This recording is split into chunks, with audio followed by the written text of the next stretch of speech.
আর্য, আজকে কি খাবে লাঞ্চে? চিকেন। চিকেন? আজকে তো স্যাটারডে, আজকে চিকেন কি করে হবে? Please please chicken. চিকেনই চাই।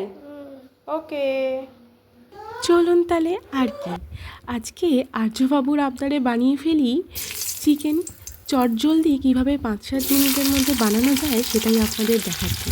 একই স্যাটারডে ফ্রিজে সামান্য কিছু চিকেনের টুকরো ছিল পকোড়া বানানোর জন্য, সেইটা দিয়েই বানিয়ে নিয়েছি আজকের চিকেনটা।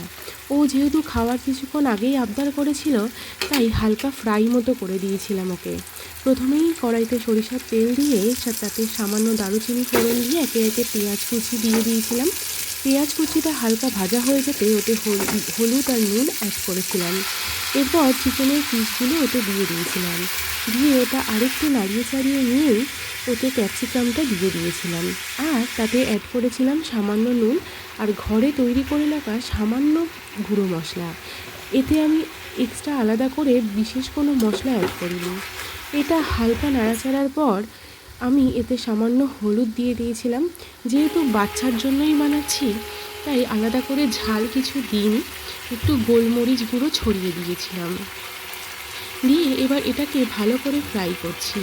গোলমরিচ গুঁড়োর সাথে একটু এভারেস্টের চিকেন মশলা খুবই সামান্য দেখলাম প্যাকেটে ছিল, তো সেটাও আমি অ্যাড করে দিচ্ছিলাম।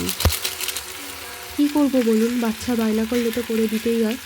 ও ফ্লেভারের জন্য কিন্তু সামান্য কাঁচা লঙ্কা অ্যাড করে দিয়েছি। আর এখানে আমি রসুন কুচিটা একটু থেতো করে দিয়ে দিয়েছিলাম। আদা আমি এতে অ্যাড করিনি, জাস্ট একটা চিকেন ফ্রাইয়ের মতো একটু হালকা গ্রেভি ফ্রাই রাখার মতো করে দিয়েছিলাম।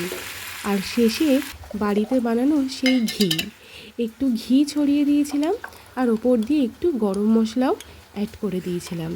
ব্যাস, চটজলদি চিকেন একদমই রেডি হয়ে গেল।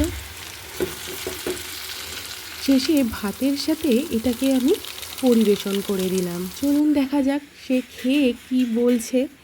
একদম গরম গরম ভাত আর তার সাথে এরকম চিকেন ফ্রাই। আপনাদের হাতেও যদি সময় কম থাকে বা বাচ্চা আবদার করে, বা চাইলে আপনারাও এই ধরনের রেসিপি কিন্তু বানিয়ে খেতে পারেন। বিশ্বাস করুন, 5 মিনিটের বেশি একটুও সময় লাগে না। দেখা যাক।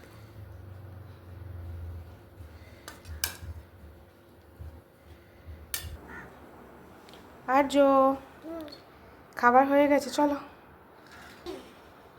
রেডি, চলো ওঠো ওঠো ওঠো।